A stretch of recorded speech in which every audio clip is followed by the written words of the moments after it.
ফেসবুকে আপনি যদি রিচ বাড়াতে না পারেন তাহলে কিন্তু আপনার পেজ ভাইরাল হবে না, বা আপনি যদি প্রোফাইলে কাজ করেন তাহলে কিন্তু আপনার প্রোফাইল ভাইরাল হবে না। রিচ যদি না বাড়ে তাহলে ভিডিওতে ভিউজ আসবে না, আপনার কিন্তু ফলোয়ার্সও আসবে না। সো এই ক্ষেত্রে ফেসবুকে কাজ করতে গেলে আপনাকে অবশ্যই রিচ বাড়াতে হবে। আজকের ভিডিওতে আমি আপনাদেরকে একদম ফেসবুকের অফিসিয়াল নিয়ম অনুযায়ী কিভাবে আপনার পেজ বা প্রোফাইল থেকে রিচ বাড়াতে পারবেন সেটাই কিন্তু আজকে দেখানোর চেষ্টা করব। আশা করব এই ভিডিওটা প্রত্যেকের উপকারে আসবে এবং প্রত্যেকেই আপনাদের ফেসবুকের টাইমলাইনে এটা সেভ করে রাখবেন, শেয়ার করে রাখবেন। তো বিষয়টা আমি আপনাদেরকে একটু প্র্যাকটিক্যালি দেখাবো। এই মুহূর্তে কিন্তু আমার একটা পেজের মধ্যে রয়েছি। তো আমরা জাস্ট এখান থেকে সি ড্যাশবোর্ড এখানে ট্যাপ করব। এখন যদি আপনি লক্ষ্য করেন আমার এই পেজের মধ্যে রিচ দেখতে পাচ্ছেন 9.1 মিলিয়ন, এবং আমি কিন্তু লাস্ট কিছুদিনের ভিতরে আমার পেজে 22,000 প্লাস কিন্তু ফলোয়ার্স পেয়েছি। এখন আমার এখানে রিচ বেশি হওয়ার কারণেই কিন্তু আমি 22,000-এর মতো ফলোয়ার্স পেয়েছি, এবং আমার এখানে এনগেজমেন্ট দেখতে পাচ্ছেন 8 লাখের বেশি। ঠিক এইরকম ভাবে যদি আপনিও রিচ বাড়াতে চান, যদি আপনি ফলোয়ার্স আনতে চান এবং আপনার এনগেজমেন্ট বাড়াতে চান, তাহলে কিন্তু আজকে আমি আপনাদেরকে যে বিষয়গুলো বলবো সেগুলো আপনাদেরকে মানতে হবে। তো এখন আমরা যে বিষয়টা আপনাদেরকে দেখাবো, ফেসবুকে আপনি যখনই এই প্রফেশনাল ড্যাশবোর্ডে আসবেন তখন কিন্তু একটা অপশন দেখতে পারবেন যেখানে লেখা রয়েছে উইকলি চ্যালেঞ্জ প্রসেস। আমরা জাস্ট এই অপশনটার উপর ট্যাপ করব। এইখানে আসলেই আপনাকে কিন্তু কিছু উইকলি চ্যালেঞ্জ দিবে, মানে আপনার পেজে আপনি এক সপ্তাহ কি কি কাজ করবেন এইটার জন্য আপনাকে কিন্তু ফেসবুকের তরফ থেকে আপনাকে একটা কাজ দিবে, এক সপ্তাহের টোটাল কাজ দিবে। যদি আপনি এক সপ্তাহের ভিতরে সেগুলোকে কমপ্লিট করতে পারেন তাহলে কি হবে আমি আপনাদেরকে দেখাচ্ছি। আমি কিন্তু অলরেডি আমার এই পেজ থেকে এক সপ্তাহের ভিতরে যে কাজগুলো দিয়েছে সেগুলো আমি কমপ্লিট করেছি। দেখুন এই যে এখানে একটা আপনি লাইন দেখতে পাচ্ছেন, এই লাইনটা হচ্ছে 100% আমি কমপ্লিট করেছি, এবং দেখতে পাচ্ছেন এখানে 0 রিমেইনিং রয়েছে, মানে আমার এখানে আর কোনো বাকি নাই, আমি সম্পূর্ণটা কমপ্লিট করেছি।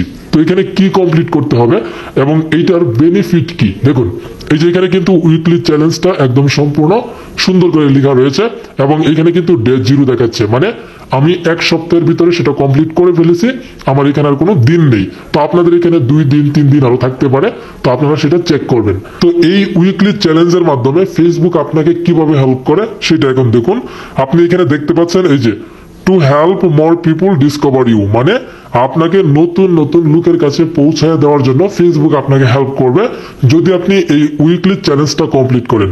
এই উইকলি চ্যালেঞ্জের মধ্যে সহজ কিছু কাজ থাকে, যেমন এখানে প্রথমটা হচ্ছে মানে প্রত্যেকের পেজে কিন্তু আলাদা আলাদা থাকবে।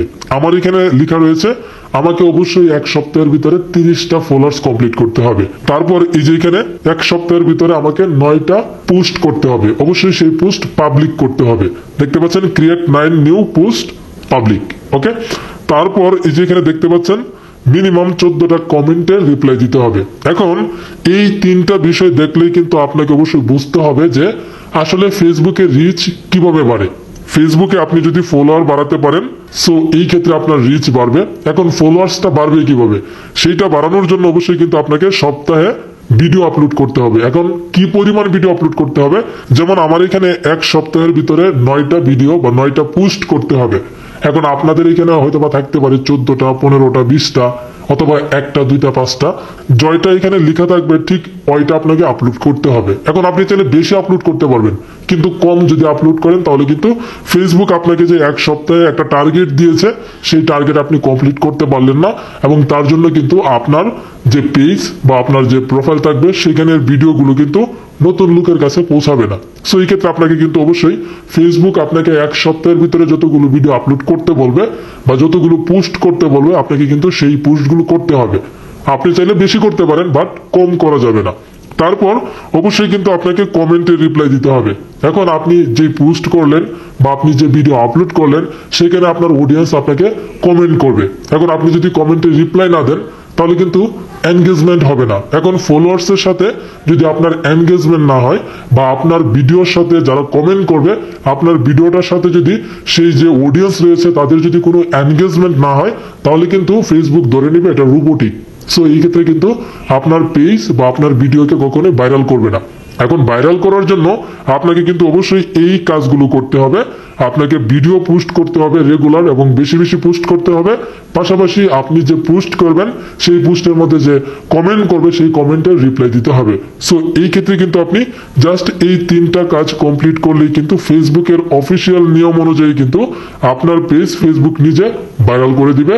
নতুন নতুন অডিয়েন্সের কাছে কিন্তু আপনার পেজ ফেসবুকেই কিন্তু সাজেস্ট করবে। দেখতেই পাচ্ছেন, মোর পিপুল ডিসকভার ইউ, আপনাকে নতুন নতুন অডিয়েন্সের কাছে, অনেক লোকের কাছে ডিসকভার করবে, মানে পৌঁছায় দিবে।